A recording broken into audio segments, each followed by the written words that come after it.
आज की इस वीडियो में हम लोग देखने वाले हैं सिंपल प्रेजेंट टेंस का नेगेटिव सेंटेंस। इससे पहले मैंने आप लोगों को अफर्मेटिव सेंटेंस के बारे में पूरा बता दिया हुआ है और एडवांस स्ट्रक्चर के बारे में भी मैंने बता दिया हुआ है और एडवांस सेंटेंस के बारे में भी मैंने आपको बता दिया हुआ है। तो अगर आप लोगों ने नहीं देखा तो प्लीज़ प्रीवियस वीडियो को पहले देख ले फिर इस वीडियो पे आए। तो चलिए आज की इस वीडियो में नेगेटिव सेंटेंस का पहले फॉर्मूला यानी स्ट्रक्चर को देख लेते हैं कि कैसे इसको ट्रांसलेट करेंगे। ठीक है, तो स्ट्रक्चर जो इसका होता है यानी फॉर्मूला कह ले, फॉर्मूला क्या होता है इसका? सब्जेक्ट प्लस डू या डज, सब्जेक्ट प्लस डू या डज प्लस नॉट, डू या डज प्लस नॉट और प्लस V1। याद रखिएगा इसमें क्या लगाते हैं हम लोग? बस V1 का प्रयोग करते हैं। लेकिन अफर्मेटिव में हम लोगों ने देखा था वहां पे V1 या V5 में से किसी एक का प्रयोग करते थे, लेकिन यहाँ पे हम लोग सिर्फ V1 का प्रयोग करेंगे। ठीक है, इस बात का ध्यान रखिएगा कि बस सिंपल प्रेजेंट टेंस के अफर्मेटिव वाले सेंटेंस में हम लोग V1 या V5 लगाते हैं। उसके बाद जितना भी इसका आएगा निगेटिव, इंट्रोगेटिव, डब्ल्यूएस फैमिली जितना भी आएगा उसमें सिर्फ हम लोग V1 का प्रयोग करेंगे। इसको आप लोग याद रखिएगा। ठीक है, तो ये तो समझ में आ गया। अब यहाँ पे थोड़ा सा आपको डाउट आ रहा होगा, सर डू किसके साथ लगाएंगे और डज किसके साथ लगाएंगे? अगर आप लोगों को ये वाला चार्ट याद है जो मैंने आपको बहुत पहले लिखा दिया हुआ है तो फिर आपको कोई भी डाउट नहीं आने वाला है। तो मैंने क्या बोला था आपको कि जब भी आपको दिखेगा ही, सी, इट और सिंगुलर नेम दिखेगा तो इसके साथ हम लोग क्या लगाते हैं? V5 लगाते हैं। और बाकी के साथ क्या लगाते हैं? V1। यानी यहाँ पे जो भी आपको नहीं दिख रहा है अगर वो आपको सेंटेंस में दिखेगा तो इसके साथ हम लोग क्या लगाएंगे? V1 लगाएंगे। तो देखिए जिसके साथ भी हम लोग V5 लगाते हैं उसके साथ हम लोग डज लगाते हैं। क्या लगाते हैं? डज लगाते हैं। ठीक है, इसको आप लोग याद कर लीजिए। जिसके साथ हम लोग V5 लगाते हैं उसके साथ हम लोग किसका प्रयोग करते हैं? डज का प्रयोग करते हैं। ऐसा क्यों? क्योंकि डू में ईएस लगा हुआ है। V5 का मतलब ही होता है एस या ईएस ऐड करने वाला, है ना। लेकिन डू क्या नॉर्मल फॉर्म है, यानी ये वो V1 ही है ना। तो ऐसे भी आप याद रख सकते हैं ट्रिक के माध्यम से। तो आपको यही बस याद रखना कि ही, सी, इट और सिंगुलर नेम के साथ डज लगेगा। इतना याद हो गया तो फिर आप कोई भी ट्रांसलेशन बना लेंगे। ठीक है, ये तो आ गया समझ में। और ये स्ट्रक्चर आप नोट डाउन कर लीजिएगा अपने कॉपी में, ये आपको बहुत काम आने वाला है। अब मैं आपको कुछ सेंटेंस प्रैक्टिस कराता हूँ। ठीक है, पहले इजी सेंटेंस लेंगे फिर धीरे धीरे उसका जो डिफिकल्टी लेवल है वो इंक्रीज करते चले जाएंगे। तो सबसे पहले इजी सेंटेंस लेते हैं। जैसे जैसे लेते हैं मैं नहीं जाता हूँ। सिंपल एग्जांपल लेते हैं। मैं नहीं जाता हूँ, मैं नहीं जाता हूँ। एकदम बेसिक एग्जांपल लूंगा, आपको अच्छे से समझाऊंगा। ठीक है, तो मैं नहीं जाता हूँ। तो मैंने आपको पिछली वीडियो में बताया सबसे पहले क्या करते हैं? सब्जेक्ट को बनाते हैं। तो सब्जेक्ट का क्या, आई का क्या हो जाएगा? सॉरी, मैं का क्या हो जाएगा? आई हो जाएगा। उसके बाद देखिए डू या डज में से आपको कुछ एक का प्रयोग करना है। तो देखिए इसको देखिए आप, इसमें आपको कहीं पे भी आई दिख रहा है क्या? नहीं दिख रहा है, यानी इसके साथ क्या लगेगा? डू लगेगा। क्योंकि यहाँ पे ही, सी, इट और सिंगुलर नेम के साथ क्या लगाते हैं? डज लगाते हैं। लेकिन यहाँ पे है ही नहीं ही, सी, इट, यानी कि इसके इसके साथ क्या लगाऊंगा? मैं डू का प्रयोग करूंगा। तो क्या हो जाएगा? I do. उसके बाद देखिए क्या लगाना है? नॉट। तो यहाँ पे क्या आ जाएगा? आई डू नॉट, है ना। उसका सिंपली V1 ही लगाना है, इसमें आपको कुछ सोचना ही नहीं है। जाना, जाना का इंग्लिश का होता है गो। तो क्या हो जाएगा? आई डू नॉट गो। ये क्लियर है? ये तो आप बना लेंगे, आई डू नॉट गो। आप जैसे रहता वह नहीं सोचती है। ठीक है, देखिए वह नहीं सोचती है, वह नहीं सोचती है।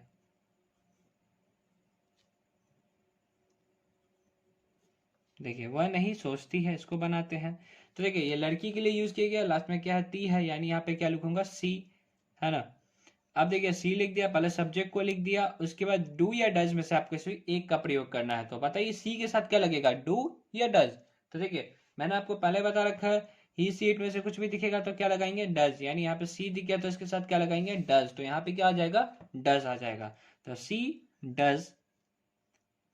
उसके बाद देखिए क्या लगाते हैं? नॉट, क्योंकि नहीं वाला सेंटेंस है तो नॉट तो आपको लगाना ही पड़ेगा। तो सी डज नॉट।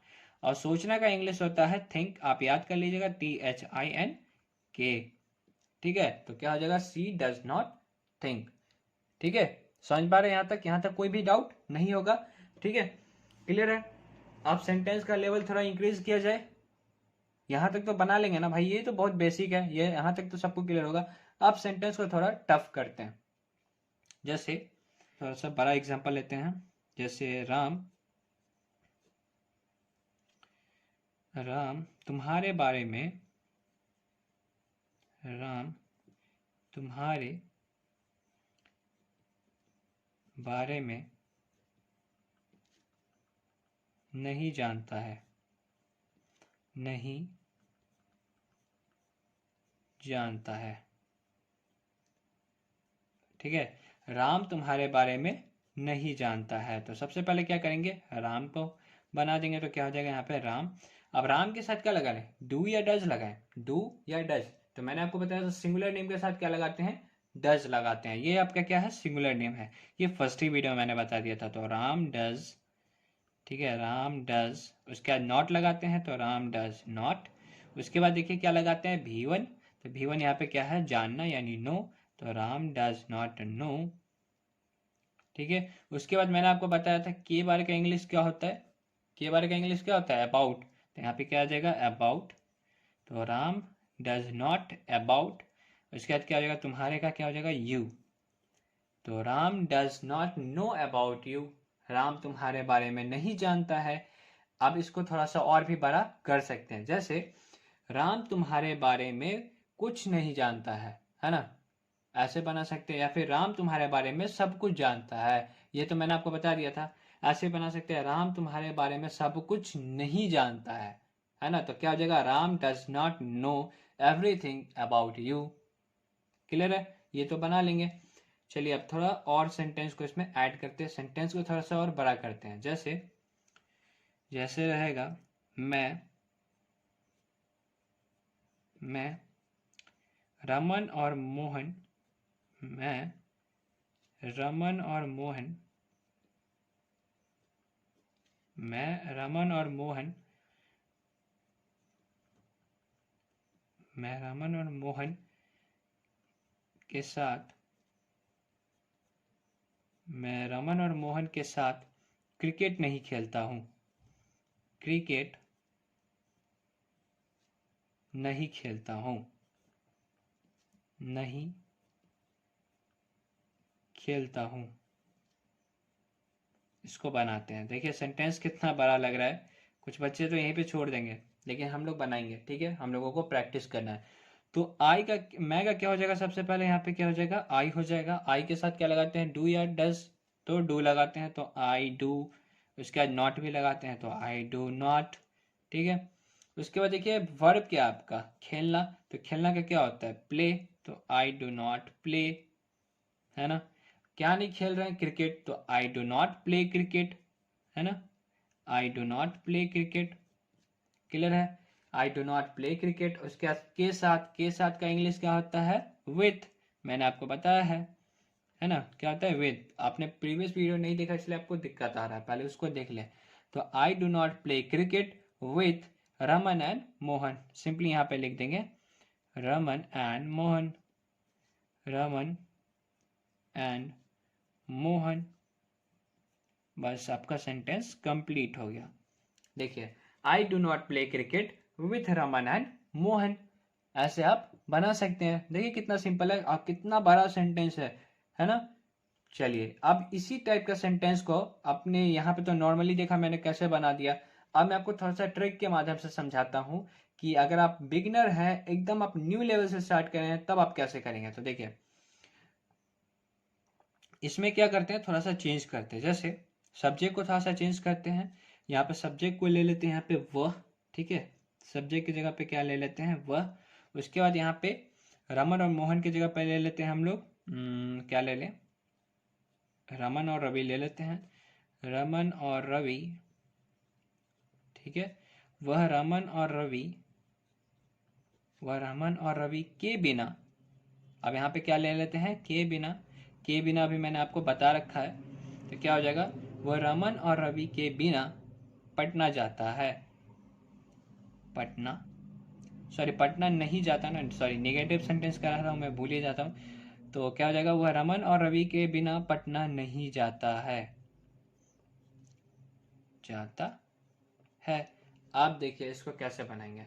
तो देखिए सबसे पहले आपको तो सब्जेक्ट को ही ट्रांसलेट करना है, तो सब्जेक्ट यहाँ पे क्या है, वह है, और ये लड़का के लिए है, यानी यहाँ पे क्या आ जाएगा, ही। ठीक है, उसके बाद आपको देखना है इसके साथ डू लगेगा या डज।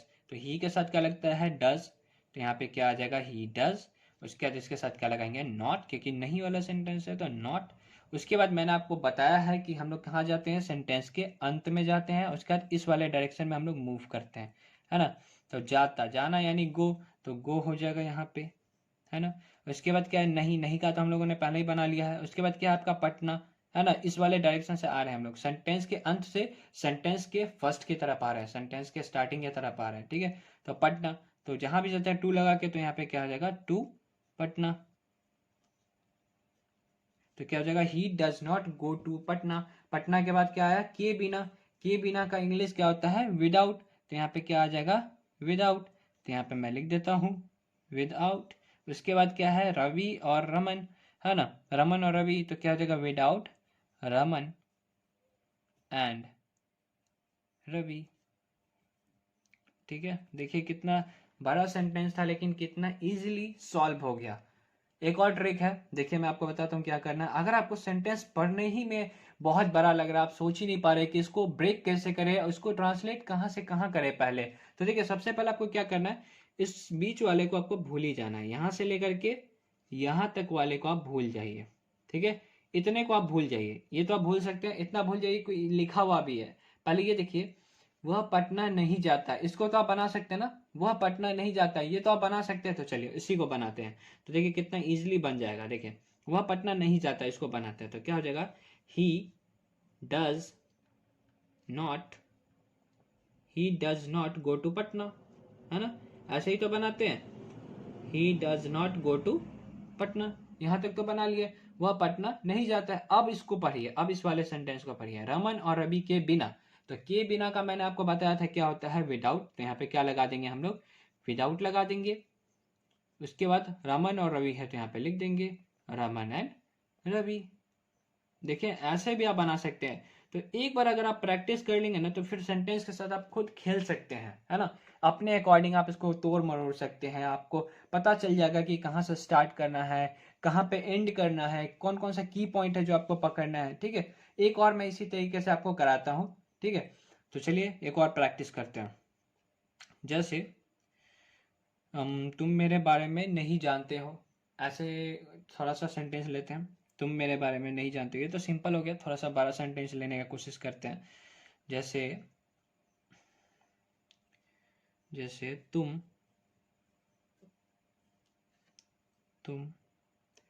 मेरे तुम मेरे बिना तुम मेरे बिना तुम मेरे बिना तुम मेरे बिना पटना नहीं जाते हो, तुम मेरे बिना पटना नहीं जाते हो। ठीक है, इसको हम लोग ट्रांसलेट करते हैं। देखिए सबसे पहले हम लोग क्या करेंगे, इसको आपको देखना ही नहीं है ना, इसको आप लोगों को अभी नहीं देखना है। पहले हम लोग देखेंगे क्या चीज, तुम नहीं जाते हो, तो क्या हो जाएगा, यू के साथ लगाते हैं डू, तो यू डू। उसका नहीं है तो नॉट, यू डू नॉट। उसके बाद क्या है, जाना, जाना का क्या होता है, गो, तो यू डू नॉट गो। उसके बाद क्या है, पटना नहीं जाता है, तो पटना का क्या हो जाता है, टू पटना, जहां भी जाते हैं टू लगा के जाते हैं। तो I do not, sorry you do not go to Patna. उसके बाद मेरे बिना, मेरे बिना का क्या हो जाएगा, विदाउट मी, है ना। तो यहाँ पे क्या हो जाएगा, विदाउट मी। आई होप कि यहाँ तक आपको क्लियर होगा, ये तो समझ में आ गया। अब क्या करते हैं, एक चीज़ मैं आपको और बताने वाला था जो आपको यूजफुल है, बहुत ज़्यादा इंपॉर्टेंट है आपके लिए, वो मैं आपको बता देता हूँ। देखिए क्या है वो, जैसे मॉडर्न इंग्लिश में क्या होता है, जब भी आप डू और नॉट आपका साथ साथ में होगा, मतलब पास में होगा, तो ये शॉर्टकट में बन जाता है आपका डोंट। क्या बन जाता है, डोंट। और इसको लिखते कैसे हैं, तो यहाँ पे कॉमा लगा के ऐसे टी लगा देते हैं, है ना। और डजेंट, डज प्लस नॉट क्या बन जाता है, डजेंट। इसको आपको बोल करके 3-4 बार प्रैक्टिस कर लेना है। Do plus not is equal to don't, does plus not is equal to doesn't. या फिर ऐसे भी बोल सकते हैं, do not don't, does not doesn't, है ना। ऐसे आप 3-4 बार प्रैक्टिस करेंगे ना, तो फिर आपका फ्लुएंट हो जाएगा, ठीक है।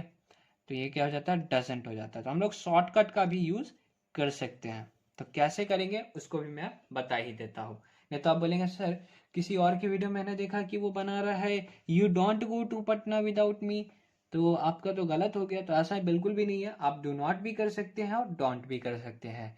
एक चीज़ मैं आपको बता देता हूँ, लेकिन अभी आपको मुझे बताना नहीं चाहिए, लेकिन मैं आपको बता देता हूँ। देखिए जब भी फॉर्मल राइटिंग करते हैं ना हम लोग, तो दोनों को, नॉट को और डू को अलग अलग ही लिखते हैं फॉर्मल में, है ना।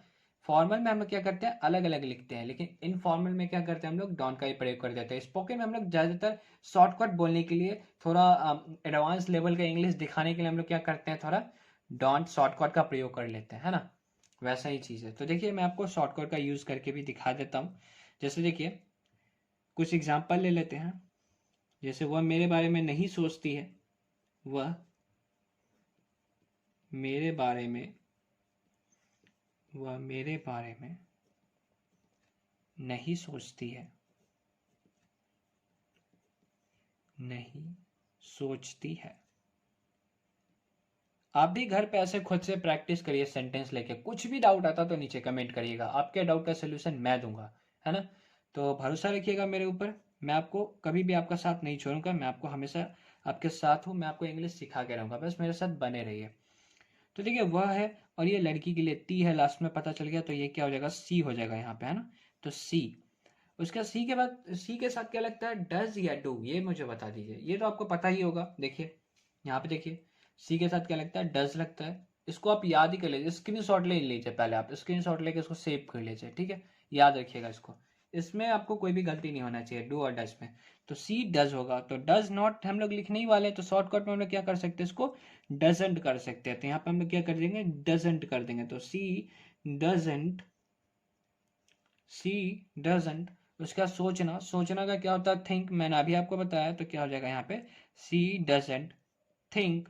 उसके बाद क्या है, मेरे बारे में, तो मेरे बारे का क्या हो जाता है, अबाउट मी, मैंने आपको ये भी बता रखा है। तो क्या हो जाएगा, सी डजेंट थिंक अबाउट मी, ये भी आपका सही है। अगर आप ऐसे भी बनाते हैं तो भी आपका सही होगा। She does not think, she does not think about me, ये भी आपका क्या है, एकदम सही है, कोई भी गलती नहीं है। हाँ अगर यहाँ पे आप डज के जगह पे डू लगा देते, जैसे आप यहाँ पे अगर ये लिखते, सी डू नॉट,